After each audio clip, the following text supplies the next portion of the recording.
Vậy tới Campuchia phần dân nó so phí hai nâng khang krong trà sài lăng cá nó so mũi thêm trong trong mơ បាទ thaតែ Midnight មានដែរ Cambodia Cambodia របស់យើងនេះ nè ក៏នៅសល់ full sport ដែរអត់មានបញ្ nè ហាការដាច់ទេហើយឃៀបរបស់គាត់បានច្រើនទៀតបាទ cha một hay bay kia bọn trà Midnight là mình គេ tàn ទៅធីម hay គាត់អេម yeah vậy mà cả phía rồi bằng quát cứ អឺ đó sai sao mà muốn phía rồi yeah đồng bích con quát mình tên mà trà trong phi cứ tụi tôi ban đồng bích bánh phèm qua đồng bích chiếng trà phèm quát bay rồi học sụp ram đồng bích mình tên cho mùi nâng trà phong chỉ trong phí ផុសស្អាតនិយាយទៅខ្ញុំហៅគាត់ថាផុសស្អាតទេបងដោយសារខ្ញុំមាន friend TikTok មួយគាត់ណែណាចាខ្ញុំហៅគាត់ថាផុសស្អាតទេនិយាយទៅគាត់នេះបាញ់ខ្លាំងហើយស្អាតទៀតហើយសង្ហាទៀតអែហ្មងណាចាឥឡូវអូគេរៀនមានបងអញឃើញគេរៀនមានដល់ពេញផ្ទះអត់ហ្វុងស៊ីកន្លែងបាក់ទីហើយអីណៃយកប៊ូយ៉ាឲ្យកម្ពុជាមួយមុនណុកពី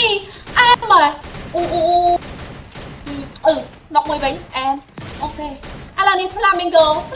ទៅសតតែមួយទេ Flamingo oh my god ឡើយ Midnight Cambodia ទទួលបានចា